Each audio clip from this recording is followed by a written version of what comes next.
And lastly, this idea of self-acceptance, that we love ourselves. We accept ourselves. We're totally human.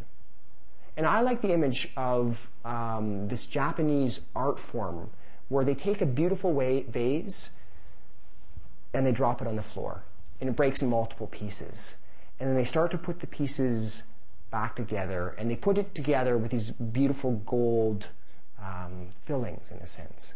And I honestly think that represents the human spirit, the human condition. That through our brokenness, where our brokenness is where our wholeness is, where our beauty is.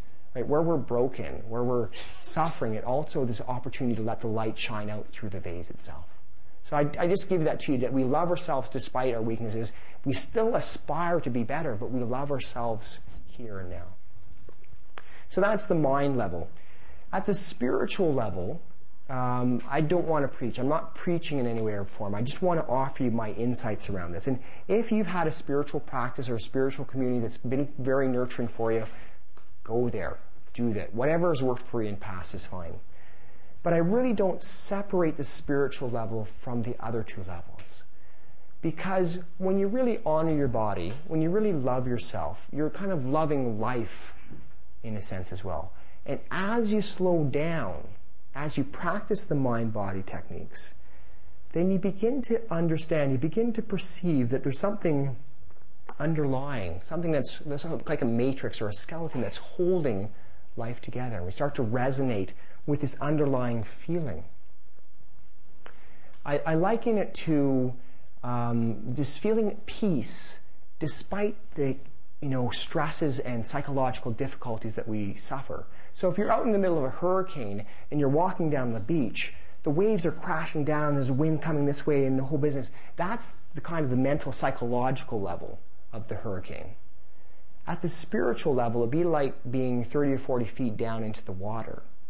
And it's a whole different perception. It's actually quite calm down there, despite the psychological turmoil. And what's wild is that you can experience both of those at the same time. And I've seen it in support groups. I've seen the guy who's saying, he's guy's almost in tears. He's saying, I just feel so terrible. I'm really worried about my wife. I'm really worried about my daughter. And he's kind of clutching his chest and he's saying, I've got this pain in my heart. And then in the same sentence, he'll say, he said, this is a real story. He said, but I feel very peaceful. Like there's a sense of harmony here as well.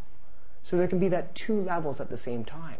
And I've seen a woman in a support group also say, she was mourning the losses in her life. And yet she was saying, there's something that is also holding me there. So she's sad and felt held. Like she's walking across the desert and something's going to extend its hand out to her.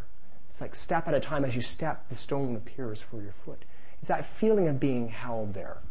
So that's what we can do. We can slow down and experience the spiritual life. I'm going to tell you about my meditation practice because I think it offers some insight into kind of spiritual life. Most mornings, probably 5 mornings a week, I get up half an hour earlier and I go and meditate. And it's a very simple technique. I simply sit on the floor and relax and watch my breathing. Simply concentrate on my breathing. And within about 2 seconds of me starting to meditate, my mind starts chattering. And I'm like, I've got to do this today, and I got this to do, and I'm going to do that one there, and I've got to talk to that person. At some point in time, I realize that I'm off in some fantasy world. And I bring my mind back and start focusing on my breathing again. And within about 2.5 seconds, the chattering mind comes up again. And I'm thinking, oh, did I say that yesterday? Oh, that was not a nice thing. And I'm like off in some fantasy about what happened yesterday and reliving, 3 meetings later. And at some point in time, I realize, I should be meditating. Here. Breathing again. It goes back and forth, really 1,000 times. Well, not 1,000 times, dozens of times within a single half an hour. I'm out and then...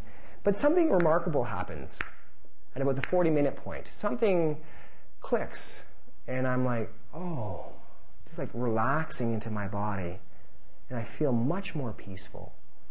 And the chattering voice isn't chattering so much. It's still chattering, but it isn't chattering so much. And I have this sense of peace.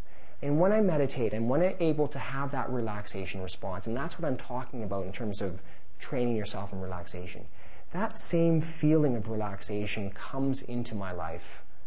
And I'm better able to slow down, and I'm better able to listen to people, and I'm actually more efficient and more effective, and more compassionate, actually, as well.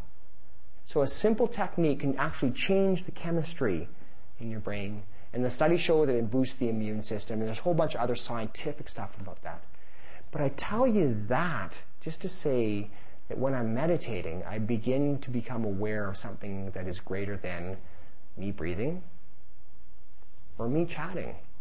That I'm not necessarily just my body, I'm not necessarily just my mind, that there's a level of awareness that's there as well that connects us. There's some level of awareness that connects us everywhere else. So from a spiritual perspective, do whatever's right for you. There's a whole bunch of great data around prayer that's mind-boggling. And ultimately, you really can influence your physiology and your health and so on. Does it make a difference? I've given you kind of the body, mind, spirit talk, and there's lots of other ways to empower yourselves, but it doesn't make a difference. Well, yes. You know, I've showed you the scientific studies that improve longevity, chance of recurrence, et cetera, et cetera. And there are also other studies that look at spontaneous remission. People who have undergone that transformation. I mentioned it earlier. Had undergone transformation when the doctors thought it was never possible. And again, hundreds of cases have been studied. And again, there are certain personality traits that seem to do better. And one is autonomy. So the idea is that you're listening to yourself. You're not listening to others, you're not listening to society, you're listening to yourself and the inner wisdom that's there already. So they're autonomous and they're authentic. So they're authentic to themselves, and they actually put their thoughts and beliefs into action. So it's not just enough to think about it, it's actually have to step forward and do a little bit of exercise or whatever it is that's best for you. There's this degree of acceptance. And then these people also are able to express their love and compassion in life. They find their place, they find their niche, they find ways to love other people. And it's when they change that attitude and when they take care of themselves, that's the ground for things to get better. Now, I also am quite aware of this idea of the cancer hero, and if the cancer hero says, well, I did all those things, but my cancer still came back.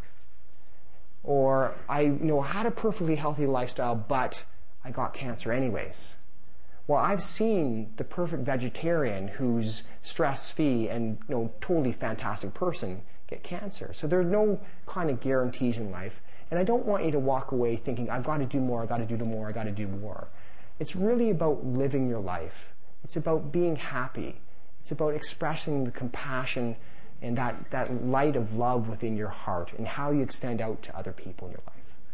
So I don't worry so much about cure rates. I think it's about living life, and the cure rates will take care of themselves. And so when your question changes from how can I live to how can I love, then I know you're on the right path. Thank you all so much for your attention.